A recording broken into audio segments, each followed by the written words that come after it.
This is grade A instigating by me, and I can admit it, but have you guys heard Kevin Durant talk about Joel Embiid's game?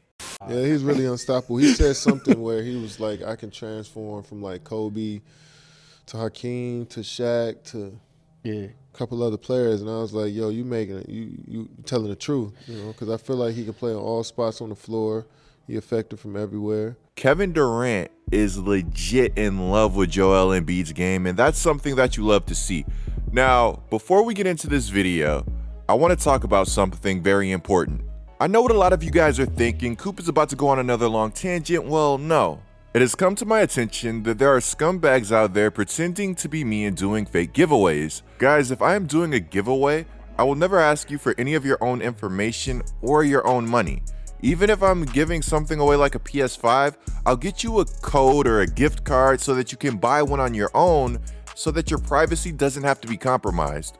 Now that I've covered that, let's talk Kevin Durant and what in the world is going on with him and the Brooklyn Nets. Because let's just say that some of the news that I have to bring you guys in this video includes some things that I never really saw coming. Let's start with the disgusting Kevin Durant to New Orleans rumors that have unfortunately resurfaced. According to Christian Winfield, the New Orleans Pelicans remain interested in a deal for Kevin Durant. They can put together a compelling package around all-star forward Brandon Ingram, role players like Herb Jones, Devontae Graham, and Jose Alvarado, along with draft compensation. Alright, so I'm just going to cut the quote right there, and I'm just going to say no thank you. Now, I know a starting lineup of CJ, KD, Trey Murphy, Zion, and Jonas is filthy, but hear me out, so is the lineup of CJ, BI, Herb, Zion, and Jonas. With the second lineup, the thing is that the Pelicans don't have to shrink their window, and they don't have to give up a massive chunk of their depth. The thing about the second lineup is that it is our current lineup. The beautiful thing about New Orleans basketball right now is that we're kind of loaded with picks, which gives us flexibility. Meaning that if we wanted to go more win now, we wouldn't have to give up a star to do so. I've got no reason to want to trade BI. I don't care who the other team is offering. BI has shown me this past season that he's going to be a superstar, and I'd make the argument to say that he's not as far away from KD's level as some would think. Don't get it confused, that's not me saying that he's on KD's level, that's just me saying that we've got some time. Who's to say with a healthy Zion that the Pelicans don't come in next season applying pressure to the rest of the league? This team has no reason to swing for the fences and hope that everything breaks right. They have all of the reason, though, to stay the course. Now, I've seen some conflicting reports that have stated that Brandon Ingram isn't included in trade talks, and honestly, those don't make me feel any better about the reported interest. Now, this isn't me saying that I think that these reports are true, because I just don't think that they are. Our VP David Griffin is a very interesting guy. He's gone on record before and talked about how miserable he was building a championship roster around LeBron James because the success was inorganic and unsustainable. So again, me not liking these reports isn't because I think that they're true. It's just that I hate that they're even out there. We don't need anything to shake up our locker room. We're good on this side. And I imagine that a lot of Celtics fans feel the same way, though there is more smoke to the rumors that surround Boston. And there's just a ridiculous amount of smoke surrounding one very good player in particular. Honestly, I feel for JB.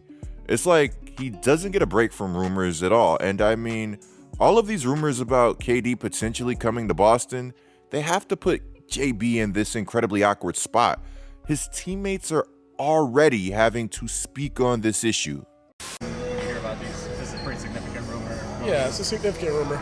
It's something that you want to do your best to take like with a grain of salt. You know, I feel like JB's mature in the mindset, and he knows that. And I talked to him, texted him, give him my, reach out as much as you can.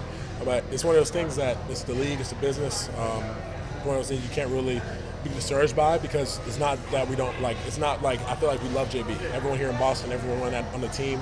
So same with, and it kind of shows how valuable he is. The fact that top 10 player in the world, like you're the focal point. Like it's one of those things. I remember back in the day with Al Jefferson, and KG. It's one of those things like you're just like, oh dang, like Al Jefferson, but it's not even like the difference. I think JB is amazing. I think he's going to come and approach it even better. He's going to take it with like a competitive mindset too. So if it doesn't work out, which I don't know what it is or not, I don't know how, I'm not involved in none of those processes, but I think that he's going to come back with a chip on his shoulder. I love that because I know how JB responds, and he's going to be very, very, very, very secure. He's secure of himself and he's secure of what he's going to be. Though reports are coming out amid the rumors that JB is still locked on Boston, according to Shams, the Celtics package centered around Jaylen Brown to acquire KD is seen as a viable deal. Shams thinks that Boston is the leader in this whole KD saga. If you're a Celtics fan and want KD, let me know down in the comments below, because there's a chance that I've completely misread this whole situation and that there are a group of fans actually pushing for the trade. If we're not sharing the same feelings, just let me know in the comments below, because I, for one, am terrified of the potential aftermath of a Kevin Durant trade. If you guys thought that KD was calling the shots in Brooklyn, wait until the team trades a star, maybe a potential superstar for him, and an unheard of amount of assets. Once you do something like that, you're probably at the mercy of KD, because the chances are that if you give up all of this stuff to get him, then you absolutely need him to contend, and you absolutely need him to remain happy. And if history plays any role in what happens next, well, I'm sure you guys see where I'm going with this, and well, in case you don't, maybe this next report will help clear the air. August 8th, Shams reported that according to sources, that in a meeting with Nets owner Joe Tsai, Kevin Durant reiterated his trade request and informed Tsai that Tsai needs to choose between Durant or the pairing of general manager Sean Marks and coach Steve Nash. Kevin Durant informed Joe Tsai that he does not have faith in the Nets' direction. The meeting was described as transparent and professional with a clear message: me or the GM and the coach. Joe Tsai would in a way insist that these reports are true by responding to them via Twitter and saying that our front office and coaching staff have my support. We will make decisions in the best interest of the Brooklyn Nets. You can't make this up. KD is good. Guys, if KD came in my office as a billionaire, assuming these reports are true, if KD came in my office as a billionaire and gave me ultimatums, oh, he's gone. The next day, he's out of there. He would have got me, but jokes aside, these reports, they're not a good look. This whole thing is actually a little surprising to me because I thought that KD and Nash had a good relationship. Again, if these reports are true, maybe it's soured, or perhaps KD just wants to bring in another one of his guys since that's been working so great so far. Regardless, calling for jobs just because every single thing hasn't gone your way seems a little harsh. I've seen some recent trashing of the Nets front office, and yes, they enabled this whole situation, but regardless of everything, if everybody associated with the Nets woke up tomorrow and said, let's let bygones be bygones, then this team would immediately be viewed as one of the most dangerous in the league, and KD would still be playing with his homie and Kyrie in a smooth marketing city like Brooklyn. Surely KD has to realize that staying in Brooklyn isn't so bad, which makes me think that there's more to the story than we know at this moment. At this moment, I feel like we're only getting half-truths, and eventually we'll get the whole thing. There are some people who believe that KD is doing things like giving Brooklyn ultimatums to ruin his trade value. I don't feel betrayed at all. My interest is playing with John Wall, to be brutally honest.